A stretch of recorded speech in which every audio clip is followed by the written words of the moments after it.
नमस्कार, मैं मनमोहन मिश्र। फिर से वही एक गंभीर मसला, गंभीर मुद्दा, गंभीर बात जो देश में इस समय चल रही है। धीरे धीरे वो समय नज़दीक आ रहा है जिसे एक बहुत ही ऐतिहासिक, जिसको बहुत ही ऐतिहासिक नाम दिया जा रहा है, बहुत और है भी। लेकिन उस कार्य पर बहुत से सवाल खड़े हो रहे हैं। दोस्तों, अगर भारतीय संस्कृति, भारतीय सभ्यता और भारत की लोकोक्तियां, भारत का वेद, भारत का शास्त्र और भारत की अपनी सोच, अपनी संस्कृति, अपनी सभ्यता, ये सब कुछ को अगर मिलाकर देखा जाए और उन पर बात की जाए तो जो सामने आता है वो और जो होने जा रहा है उसमें जमीन आसमान का अंतर है। इसलिए आप लोगों के बीच एक और इससे जुड़ा हुआ मुद्दा, प्राण प्रतिष्ठा से जुड़े हुए मुद्दे पर एक और ये वीडियो आपके सामने रखने जा रहे हैं। और बहुत साधारण भाषा में, बहुत साधारण और सरल तरीके से, सरल सवालों के साथ। जैसे पहली बात, जो शायद 22 जनवरी को जो होने जा रहा है उसे कहा जाता है प्राण प्रतिष्ठा। भगवान श्री रामलला का अयोध्या में मंदिर बनकर तैयार हो रहा है। हो गया है या नहीं ये तो मैं नहीं बता सकता, क्योंकि नरेंद्र मोदी अपनी ज़रूरत के अनुसार हर चीज़ को ढालते हैं। और उनकी ज़रूरत है चुनाव, उनकी ज़रूरत है चुनाव की जीत, उनकी ज़रूरत है उनको अपने आप को राजा बनाए रखना, उनकी ज़रूरत है। और वो अपनी ज़रूरत के लिए किसी भी विधा का इस्तेमाल कर सकते हैं, इवन धर्म का भी इस्तेमाल कर सकते हैं, इवन और कर रहे हैं। तो अगर 22 जनवरी को भारत में जो होने जा रहा है उसे ऐतिहासिक पल कहा जा रहा है, एक आध्यात्मिक पल कहा जा रहा है, या सदियों में एक बार होने वाला एक कार्य कहा जा रहा है, तो इस पर बहुत सी बातों पर गहनता से विचार करना चाहिए पूरे देश को, पूरे देश के संत समाज को और पूरे देश के जितने भी शंकराचार्य हैं उनको, और धर्म पर जो अच्छा विषय, अच्छा ज्ञान रखते हैं उनको। तो 22 जनवरी को जो होने जा रहा है उसे कहते हैं प्राण प्रतिष्ठा। यानी इस शब्द का इस्तेमाल तब किया जाता है जब किसी पत्थर की मूर्ति को तराश कर बनाई गई पत्थर की मूर्ति को कहीं स्थापित किया जाता है किसी मंदिर में, और विधिवत रूप से उसके वैदिक तरीके से, सनातन में जो चला रहा है उस तरीके से पूजा की जाती है, अर्चना की जाती है और प्राण प्रतिष्ठा की जाती है। उस मूर्ति को, इसका मतलब होता है उस मूर्ति को जीवंत बनाया जाता है, जीवित किया जाता है, उस मूर्ति में प्राण डाला जाता है। क्योंकि उस मूर्ति में जब प्राण होगा तभी तो वो देश, लोग वहाँ जाएंगे, उनसे याचना करेंगे, अपने इच्छाओं की पूर्ति की कामना करेंगे और वो इच्छाएं पूर्ति होंगी, ऐसी मान्यता है। तो प्राण प्रतिष्ठा मतलब एक तराशकार द्वारा, एक शिल्पकार द्वारा तराशी हुई मूर्ति, तब तक वो सिर्फ मूर्ति ही रहती है। उस मूर्ति को कहीं स्थापित करके उसमें प्राण डाला जाना, प्राण प्रतिष्ठा। तो इसके लिए बहुत सी चीज़ों का ध्यान रखा जाता है, जैसे शुभ मुहूर्त का ध्यान रखा जाता है। एक अच्छे मुहूर्त में यह कार्य किया जाता है। तो मेरा सवाल यह है कि क्या यह कार्य प्राण प्रतिष्ठा एक शुभ मुहूर्त में किया जा रहा है? और इस शुभ मुहूर्त के लिए देश के सभी शंकराचार्य अपनी अनुमति दे रहे हैं, अपनी सलाह दे रहे हैं, वो तैयार हैं, या वो इसको मान्यता दे रहे हैं कि वो शुभ मुहूर्त है, पहली बात। क्योंकि अगर 22 जनवरी को ध्यान दिया जाए तो ऐसा नहीं लगता कि ये शुभ मुहूर्त है, शुभ मुहूर्त है।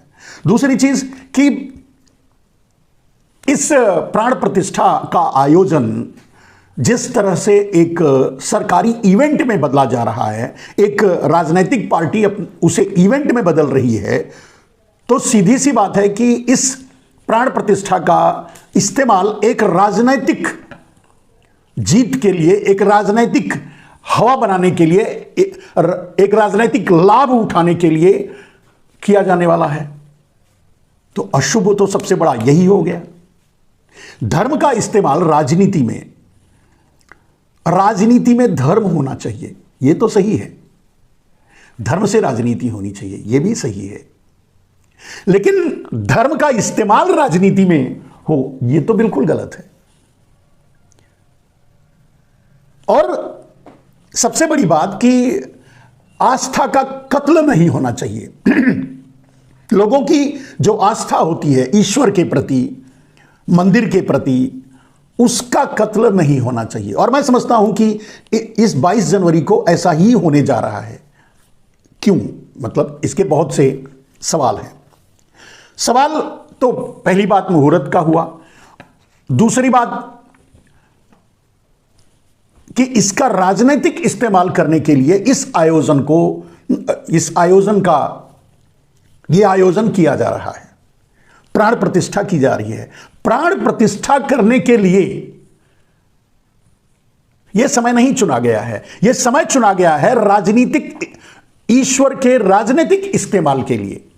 अगर यह सच है तो यह बहुत दुर्भाग्यपूर्ण है। और अगर यह सच है कि सभी शंकराचार्यों की इसमें सहमति नहीं है तो भी दुर्भाग्यपूर्ण है। और अगर यह सच है कि इस प्राण प्रतिष्ठा के आयोजन को एक पार्टी इवेंट में बदलना चाहती है, बदल रही है, और उस इवेंट का फायदा आगे आने वाले चुनाव में करने वाली है, तब तो सबसे दुर्भाग्यपूर्ण है। अब उठता है पहली बात तो मुहूर्त पर सवाल, और दूसरी बात कि इस आयोजन को करने वाला कौन है, किसके हाथों से प्राण प्रतिष्ठा करनी है, करवानी है या की जाएगी। जैसा कि सुना है, जैसा कि देखने में आ रहा है, सुनने में आ रहा है कि इस आयोजन को नरेंद्र दामोदर दास मोदी करेंगे। फिर सबसे बड़ा सवाल उठता है कि जीवित मनुष्य के प्राण लेने वाला पत्थर की मूर्ति में प्राण प्रतिष्ठित कैसे कर सकता है, वो प्राण कैसे डाल सकता है जो जीवित मनुष्य के प्राण लेता रहा हो, जिनके काम, जिनके निर्णय, जिनकी योजनाएं, जिनका तरीका लोगों के प्राण हरने वाला हो, प्राण लेने वाला हो, जीवित मनुष्य से। वो इंसान किसी पत्थर में प्राण कैसे डाल सकता है? वो इंसान प्राण प्रतिष्ठा का आयोजन कैसे कर सकता है? और उसके डालने से किसी भी मूर्ति में क्या प्राण उत्सर्ग हो सकता है? क्या वो पत्थर की मूर्ति इस काबिल बन सकती है कि वो कल्याण कर सके लोगों का? यह बहुत बड़ा सवाल है। और इसी विवेक और इसी सवाल के हल के साथ या हल के बाद इसका निर्णय होना चाहिए था। तो सबसे बड़ा सवाल तो नरेंद्र मोदी जो लोगों के प्राण लेने के लिए जाने जाते हैं, जिनके कार्यों से न जाने कितने लोग मरे हैं, जिनके निर्णयों से न जाने कितने लोगों के प्राण गए हैं, न जाने कितने लोगों के प्राण निकलने के लिए नरेंद्र मोदी जिम्मेदार हैं। न जाने कितने लोगों को का प्राण सीधे नरेंद्र मोदी हरने के लिए जिम्मेदार हैं, लेने के लिए जिम्मेदार हैं।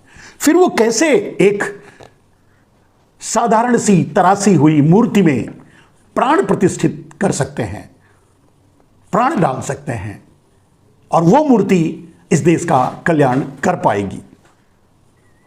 ये तो हुआ जिस व्यक्ति का चयन किया गया है। अगर ये शंकराचार्यों ने मिलकर चुना है कि भाई किसी एक व्यक्ति को यह प्राण प्रतिष्ठा का आयोजन करना है, प्राण प्रतिष्ठा में शामिल होना है, शामिल तो बहुत से लोग होंगे, प्राण प्रतिष्ठित करना है,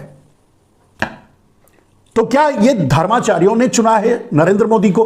और अगर धर्माचार्यों ने नरेंद्र मोदी को चुना है तो क्या उन्होंने इन सारी बातों का ध्यान रखा है? क्या उन्हें यह पता है नरेंद्र मोदी के बारे में कि नरेंद्र मोदी क्या हैं, कैसे हैं? क्या अकेले भारत में नरेंद्र मोदी ही ऐसे व्यक्ति हैं जिनके द्वारा प्राण प्रतिष्ठा करवाई जाए? अगर ये चुनाव हुआ होता, अगर ये शंकराचार्यों द्वारा, धर्माचार्यों द्वारा, क्योंकि ये धर्म कार्य है, ऐसा हम और पूरा देश, हमारी संस्कृति मानती है, ये मंदिर निर्माण है, उसकी प्राण प्रतिष्ठा है। तो अगर उन्होंने, ये धर्माचार्यों ने मिलकर के चुनाव किया है नरेंद्र मोदी का, तो सिर्फ नरेंद्र मोदी ही क्यों, क्या और कोई नहीं है भारत में जिनके हाथों से यह प्राण प्रतिष्ठा करवाई जाए, जो किसी के मौत के लिए जिम्मेदार ना हो, जो किसी के प्राण हरने के लिए जिम्मेदार ना हो, जो नरेंद्र मोदी ना हो? और जहां तक मैं नरेंद्र मोदी के इतिहास को सामने रखकर आप, हम या देश का कोई भी बच्चा फिर देश के प्रबुद्ध वर्ग और धर्माचार्य तो हमसे आपसे ज्यादा बुद्धिमान, समझदार और वो जानते हैं उन्होंने किस आधार पर नरेंद्र मोदी का चुनाव किया कि नरेंद्र मोदी के हाथों प्राण प्रतिष्ठा हो। क्या इसलिए कि नरेंद्र मोदी भारतीय जनता पार्टी के सर्वेसर्वा हैं? क्या इसलिए कि नरेंद्र मोदी इस देश के प्रधानमंत्री हैं? तो फिर उनके साथ बहुत सी वो बातें जुड़ी हुई हैं, मैंने कहा, जिनकी मौतों के लिए सीधे नरेंद्र मोदी जिम्मेदार हैं। अगर समझा जाए तो भारत और सबसे, मतलब पूरे, मैं अगर इतिहास को देखें और आज़ादी के बाद से ही अगर इतिहास को देख लें, हम अगर पुराने में जाएंगे तो बहुत लंबी बात होगी। अगर हम इस काल 50, 60, 70 साल, 80 साल के समय को ही देखें अगर, तो सबसे बुरा काल, सबसे गलत काल, सबसे जहरीला काल, सबसे अशुभ काल, जिसे भले ही नरेंद्र मोदी उसे अमृत काल का नाम दें, लेकिन सबसे मृत्यु काल के रूप में ये समय, ये 10 साल सामने आया है नरेंद्र मोदी का, ये समय, जिस समय वो प्रधानमंत्री बने हैं। तो तीसरी जो बात उभर कर आती है कि शुभ और अशुभ, मैंने कहा प्राण प्रतिष्ठा क्या है, दूसरा एक प्राण लेने वाला प्राण प्रतिष्ठा कैसे कर सकता है, और तीसरा, क्या जिसे यह जिम्मेदारी दी गई है, अगर शंकराचार्यों, धर्माचार्यों द्वारा दिया गया है, देश के प्रबुद्ध वर्ग द्वारा दिया गया है, सबके द्वारा यही निर्णय है, तो यह निर्णय कैसे है? तो इसमें लोग शुभ और अशुभ का भी ध्यान रखते हैं, शुभ और अशुभ। तो क्या नरेंद्र मोदी के इस देश की सत्ता संभालने के बाद सब कुछ भारत में शुभ हुआ है? मैं तो समझता हूं जिस दिन से नरेंद्र मोदी भारत की गद्दी पर बैठे हैं, तब से लेकर भारत एक त्योहार भी खुशी खुशी नहीं मना सका है। एक त्योहार, कहीं ना कहीं मौत नाचती रही है, कहीं ना कहीं गरीबी, बेरोजगारी, भूखमरी, तरस, तड़प, कोई ना कोई बाधाएं, कोई ना कोई घटनाएं, कोई ना कोई दैवी घटनाएं, कोई ना कोई महामारी वाली घटनाएं, लोग मरते रहे हैं, मरते रहे हैं, मरते रहे हैं। यह मृत्यु काल है, और अगर इस मृत्यु के देवता किसी को कहा जाए तो नरेंद्र मोदी हैं, क्योंकि प्रधानमंत्री की गद्दी पर तो वही बैठे हैं। शुभ और अशुभ उनके साथ ही जुड़ता है। और ये बात, इस बात को तो नरेंद्र मोदी भी मानते हैं। नरेंद्र मोदी तो मंच से भी कह चुके हैं कि एक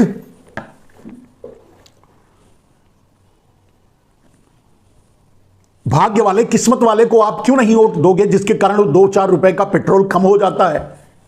हालांकि उसके बाद तो सेंचुरी मार मार के देश की को ही मार डाला उस पर भी। यानी शुभ और अशुभ की बात भी नरेंद्र मोदी ही करते हैं, किए हैं सार्वजनिक मंच से। तो शुभ और अशुभ को भी देखा जाए तो मैं समझता हूं कि इतिहास में इतना अशुभ काल तो शायद ही आया होगा कहीं कभी, जो ये काल रहा है, नरेंद्र मोदी का काल रहा है। ये काल युग है, ये मृत्यु युग है, ये मृत्यु काल है। भले ही नरेंद्र मोदी अमृत काल का है, लेकिन मृत्यु काल है। लोग किसी न किसी बहाने से मरते रहे हैं। क्या इसी समय कोरोना आना था? 50 लाखों लोगों का मरना इसी समय लिखा था, इसी समय होना था। आप सोच के देखिए। तो क्या इसके लिए नरेंद्र मोदी की किस्मत, बदकिस्मत जिम्मेदार नहीं है? क्या नरेंद्र मोदी का शुभ होना गद्दी पर शुभ या अशुभ नहीं है? मैं उन्हीं की भाषा में, आपकी भाषा में, देश की भाषा में, आम बोलचाल में ये बातें, ये सवाल उठा रहा हूं। और ये मैं अपनी तरफ से नहीं उठा रहा हूं, ये तो नरेंद्र मोदी का स्ट्रगल है। इसी स्ट्रगल पे तो वो चुनाव लड़ते हैं, इसी स्ट्रगल पे तो देश से वोट मांगते हैं। इसी तरह की बातें करके, उसी तरह की बातें, उसी तरह के सवाल मैं आपके सामने रख रहा हूं। आप सोच के देखिए, आप बताइए, या देश के धर्माचार्य या देश के प्रबुद्ध वर्ग बताए कि क्या नरेंद्र मोदी का गद्दी पर होना शुभ रहा है भारत को? मैं नहीं समझता कि एक भी कदम भारत आगे बढ़ पाया है, चाहे अंतरराष्ट्रीय विकास में हो, चाहे भारत के जीडीपी में हो, चाहे भारत के ग्रोथ में हो, विकास में हो, चाहे भारत की संरचना में हो, चाहे भारत के इंफ्रास्ट्रक्चर संरचना में हो, चाहे भारत के किसी भी मामले में, भारत की शिक्षा व्यवस्था को आगे बढ़ाने में हो, भारत की स्वास्थ्य व्यवस्था को आगे बढ़ाने में हो, भारत के मुझे नहीं दिखाई दे रहा यार कहीं से। आप कौन सा चश्मा पहनते हैं मुझे तो नहीं मालूम, मैं तो यही पहनता हूं, देखिए। और इस चश्मे को पहनकर मैं बैठा हूं, मैं देख रहा हूं, पूरे देश को देख रहा हूं, अपने उम्र के पूरे अनुभव का इस्तेमाल करते हुए देख रहा हूं। मुझे तो कहीं नहीं दिखाई दे रहा है कि एक कदम भी भारत आगे बढ़ा है इन 10 साल में। 80 करोड़ लोग 5 किलो अनाज के लिए भीख की लाइन में खड़े हैं। क्या इसे विकास मानते हैं आप? क्या ये भारत का विकास कहते हैं? अंतरराष्ट्रीय मुद्रा कोष में भारत को 150 लाख करोड़ का कर्जदार बना दिया नरेंद्र मोदी ने। वो पैसा गया कहां गया ये आप कोई पूछ नहीं सकता, कोई जान नहीं सकता। लोगों से लूटा, महंगाई करके, गरीबी करके, जनधन योजना के बहाने लोगों का अकाउंट खुलवा कर, जो उनके पास पैसे थे, नोट लॉन्चिंग करके 2000 का नोट और जीएसटी के तरीके से, मतलब अन्यान्य प्रकार से नरेंद्र मोदी ने देश को कंगाल किया। और कंगाल कर होने का सबसे बड़ा प्रमाण है कि 80 करोड़ लोग भीख पर जिंदा हैं। यह नरेंद्र मोदी ही बताते हैं बड़े गर्व से। तो फिर कोई ये बताए मुझे, या ये देश ये बताए मुझे, या वो धर्माचार्य बताए मुझे कि नरेंद्र मोदी का चुनाव किस शुभ और अशुभ का ध्यान रख करके किया गया है। क्या नरेंद्र मोदी भारत के लिए शुभ साबित हुए हैं? क्या इससे भी बुरा दिन भारत का कभी आया है? भारत डिफॉल्ट करने की पोजीशन पे आ रहा है। यह कोई गलत सूचना तो नहीं है, आईएमएफ द्वारा प्रस्तुत की गई सूचनाएं हैं कि भारत अपने जीडीपी के बराबर कर्ज में डूबने जा रहा है। और यही हाल श्रीलंका, इसीलिए डिफॉल्ट हुआ, इसीलिए श्रीलंका का जो हाल हुआ आपने देखा, और भारत श्रीलंका की ओर बढ़ रहा है। ऐसे हालात, इतने अशुभ कार्यों के बाद, इतना अशुभ इस देश का होने के बाद, आप क्या मानते हैं कि मोदी देश के लिए शुभ है या अशुभ है? चलो मान लो अगर मंदिर बन जाता है और उस मंदिर में कोई जाकर के याचना करने के काबिल ही नहीं बचता। नरेंद्र मोदी आपसे वादा करते हैं, नरेंद्र मोदी आपसे कहते हैं, हो सकता है अपने चुनाव को ध्यान में रखते हुए कुछ लोगों को ले जाकर के भगवान रामलला का दर्शन करवाएं, लेकिन इसके बाद सदियों तक किसी के पास इतना पैसा ही ना जुट पाए, इतना धन ही ना जुट पाए कि वो जहां हो वहां से अयोध्या जाकर भगवान रामलला का दर्शन कर पाए। आप सोच के देखिए। और सब कुछ तो अशुभ हुआ है, कुछ भी शुभ नहीं हुआ है। और किसी भी शुभ और अशुभ पर इस बात को छेड़ने वाले नरेंद्र मोदी किसी भी शुभ और अशुभ पर अपनी कोई प्रतिक्रिया कभी नहीं दिए हैं। मैं इस बात से इत्तेफाक नहीं रखता कि नरेंद्र मोदी को इस कार्य के लिए कैसे चुना गया। हालांकि अगर कोई उनकी पार्टी के उनके भक्त लोगों से सवाल पूछेंगे फिर तुम किसको चुना जाए, इनको उनको मतलब वो अपने विरोधियों का नाम लेंगे, इनको चुना जाए उनको चुना जाए। धर्माचार्य हैं, शुभ और अशुभ का ध्यान रखते हुए मुहूर्त को, सही मुहूर्त पर चुनाव को ध्यान में न रख करके मैं समझता हूं कि भगवान राम के जन्मदिन पर अगर इस कार्य को किया जाता तो अच्छा था, या और मैं कम से कम चुनाव से पहले तो न किया जाए, क्योंकि इसका इस्तेमाल चुनाव में नरेंद्र मोदी करने जा रहे हैं, ये तो सब दिखता है। और इसीलिए ये मुहूर्त चुना गया है। चुना नरेंद्र मोदी ने है, चुना भारतीय जनता पार्टी ने है, अपने हितों को, अपनी सुविधाओं को, अपना स्वार्थ साधने के लिए। फिर उसे पूरे देश के विचार, पूरे देश की उपलब्धि कैसे माना जा सकता है, कैसे कहा जा सकता है, कैसे कह सकते हैं?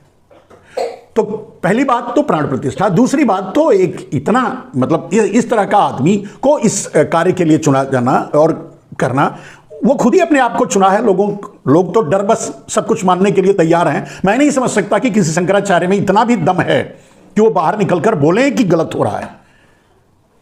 फिर शंकराचार्य किस बात के हैं? पूजा क्यों अपनी करवाते हैं? क्यों एक गद्दी पर बैठे हैं? क्यों अपने आप को धर्माचार्य कहते हैं? एक बार उन्हें भी सोचना चाहिए। फिर अगर वो सत्य और न्याय की बात नहीं कर सकते, अगर वो सत्य नहीं बोल सकते, अगर देश को सत्य मार्ग पर नहीं ले जा सकते, नहीं बता सकते, तो ऐसे शंकराचार्यों की गद्दी पर उनके बैठने का क्या मकसद है, क्या मतलब है? सिर्फ चंदा मांगकर खाने के लिए, अपनी कुटिया को महल में परिवर्तित करने के लिए, सारे ऐशो आराम वहां उपलब्ध करवाने के लिए, करने के लिए, बस इसके लिए शंकराचार्य हैं, बस इसके लिए धर्माचार्य हैं। कोई एक तो आवाज उठाओ यार, कोई एक तो मुंह खोलो किसी भी मामले में। चाहे मैंने कहा कि प्राण प्रतिष्ठा वो आदमी कैसे कर सकता है जो लोगों का प्राण हरता हो, जिनके कर्मों से, जिनके निर्णयों से लोगों के प्राण जाते हों।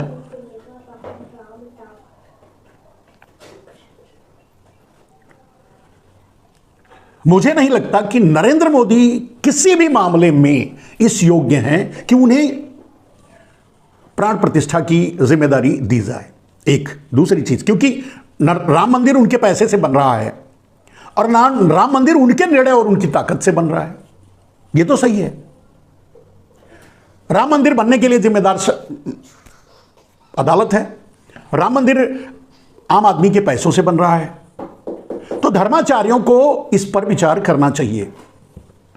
शुभ शुभ और अशुभ का ध्यान देंगे तो मैं नहीं समझता कि इस देश से अगर कोई आदमी, कोई इंसान, जीवित इंसान सबसे ज्यादा अशुभ रहा है, राजनेता की बात कर रहा हूं, देश की गद्दी पर बैठने वाले की बात कर रहा हूं, तो वो नरेंद्र मोदी हैं।